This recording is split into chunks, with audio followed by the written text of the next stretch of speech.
നമസ്കാരം. ഗാസ മേഖലയിൽ വീണ്ടും ആക്രമണം ശക്തമാക്കി ഇസ്രായേൽ സൈന്യം. ഗാസയിലെ ഷജയയിൽ മാത്രം കഴിഞ്ഞ ദിവസം ഇസ്രായേൽ സൈന്യം നടത്തിയ ആക്രമണത്തിൽ തീവ്രവാദികളുടേത് എന്ന് കരുതപ്പെടുന്ന 50ഓളം കെട്ടിടങ്ങൾ സൈന്യം ഇടിച്ച് നിരപ്പാക്കി. ഈ മേഖലയിലാണ് ഹമാസ് തീവ്രവാദികളുടെ പ്രധാനപ്പെട്ട പല നേതാക്കളും ഉള്ളത് എന്ന വിവരം ലഭിച്ചതിനെ തുടർന്നാണ് ഇവിടെയുള്ള കെട്ടിടങ്ങൾ ഇസ്രായേൽ സൈന്യം ഇടിച്ചു നിരത്തിയത്. ബുൾഡോസറുകളും മറ്റ് ആയുധങ്ങളുമായിട്ടെത്തിയായിരുന്നു ഇവിടെ ഇസ്രായേൽ സൈന്യം ആക്രമണം നടത്തിയത്.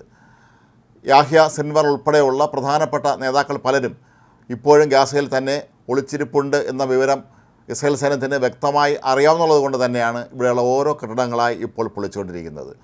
ഇക്കാര്യം ഇസ്രായേൽ സൈന്യം തന്നെയാണ് വെളിപ്പെടുത്തിയിരിക്കുന്നത്. തങ്ങൾ 50 കെട്ടിടങ്ങൾ ഇടിച്ചു നിരപ്പാക്കിയെന്ന കാര്യം ഇസ്രായേൽ സൈന്യം തന്നെയാണ് വെളിപ്പെടുത്തിയിട്ടുള്ളത്.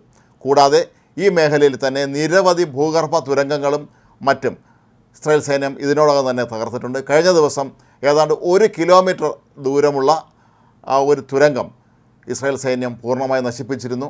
ഇത്തരം തുരങ്കങ്ങളിൽ കൂടെയാണ് ഹമാസ് തീവ്രവാദികൾ പലപ്പോഴും മറ്റ് രാജ്യങ്ങളിലേക്ക് കടക്കുന്നത് എന്നും ഇവർ തട്ടിക്കൊണ്ടുവന്ന ബന്ദികളെയൊക്കെ ഈ തുരങ്കങ്ങൾക്കുള്ളിലാണ് പാർപ്പിച്ചിരിക്കുന്നതെന്നും നേരത്തെയും റിപ്പോർട്ടുകൾ പുറത്തു വന്നിരുന്നു. അതുകൊണ്ട് തന്നെയായിരിക്കാം ഇത്തരം തുരങ്കങ്ങൾ കണ്ടെത്താനും അവ ഇടിച്ച് നിരപ്പാക്കാനും ഇസ്രായേൽ സൈന്യം ഇപ്പോൾ മുന്നിട്ടിറങ്ങിയിരിക്കുന്നത്.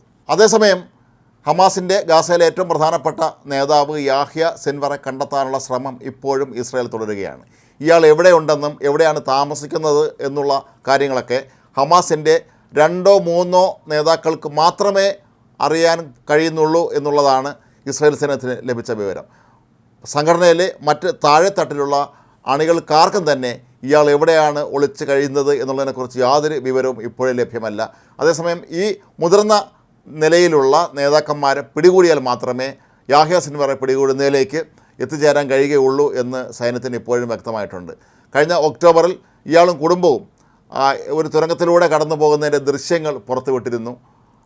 അതുപോലെ കുറേ നാൾ മുമ്പ് യാഹ്യ സിൻവർ നേരിട്ട് ഗാസയിലെ തെരുവുകളിൽ പ്രത്യക്ഷപ്പെടുകയും ചെയ്തിരുന്നു. എന്നിട്ടും ഇസ്രായേൽ സൈന്യത്തിന് അന്ന് അയാളെ പിടിക്കാൻ കഴിഞ്ഞിരുന്നില്ല എന്നുള്ളതാണ് പ്രധാനപ്പെട്ട കാര്യം. ഏതായാലും യാഹ്യ സിൻവറിനെ പിടിക്കുകയാണെങ്കിൽ അത് ഇസ്രായേൽ സൈന്യത്തെ സംബന്ധിച്ച് അങ്ങേയറ്റം അഭിമാനകരമായ ഒരു നേട്ടമാകുമെന്നും ഇയാളെ ചോദ്യം ചെയ്യുന്നതിലൂടെ ധാരാളം വിവരങ്ങൾ ലഭിക്കും എന്നുമാണ് ഇസ്രായേൽ സൈന്യം കരുതുന്നത്. വർഷങ്ങൾക്ക് മുമ്പ് ഇയാളെ ഇസ്രായേൽ സൈന്യം പിടികൂടുകയും അന്ന് ഇസ്രായേൽ ജയിലിൽ പാർപ്പിക്കുകയും ചെയ്യുകയായിരുന്നു. കൊലക്കുറ്റം ഉൾപ്പെടെയുള്ള നിരവധി കുറ്റകൃത്യങ്ങളാണ് ഇയാൾ ചെയ്തിരുന്നത്. പക്ഷേ പിന്നീട് നടന്ന വെടിനിർത്തൽ കരാറുമായി ബന്ധപ്പെട്ട് ഇയാളെ വിട്ടയക്കാൻ ഇസ്രായേൽ നിർബന്ധിതരായിരുന്നു. അങ്ങനെയാണ് ജയിലിന് പുറത്തെത്തിയ യാഹ്യ സിൻവർ വീണ്ടും ഗാസയിലെത്തുകയും അവിടെ ഹമാസിൻ്റെ തീവ്രവാദ പ്രവർത്തനങ്ങൾക്ക് നേതൃത്വം നൽകുകയും ചെയ്തത്. ഇയാളുടെ പല അടുത്ത ബന്ധുക്കളും പലപ്പോഴായി കൊല്ലപ്പെട്ടിരുന്നു. എന്നിട്ടും ഇപ്പോഴും തങ്ങൾക്ക് നേരെ ആക്രമണം നടത്തുന്നതും അതിൻ്റെ ആസൂത്രണം ചെയ്യുന്നതുമെല്ലാം യാഹ്യ സിൻവർ ആണ് എന്ന് തന്നെയാണ് ഇപ്പോഴും ഇസ്രായേൽ വിശ്വസിക്കുന്നത്. ഇയാൾ ജീവിച്ചിരിപ്പുണ്ട് എന്ന് തന്നെയാണ് അവരുടെ പൂർണ്ണ വിശ്വാസവും. അതുകൊണ്ട് തന്നെ ഒരുപക്ഷെ ഈ മേഖലയിലെ ഇത്തരത്തിലുള്ള കെട്ടിടങ്ങൾ ഇടിച്ചു നിരത്തുന്നതിനൊപ്പം തന്നെ യാഹ്യ സിൻവറെ കണ്ടെത്താനുള്ള ശ്രമവും ഇപ്പോൾ ഇസ്രായേൽ ശക്തമാക്കിയിരിക്കുകയാണ്.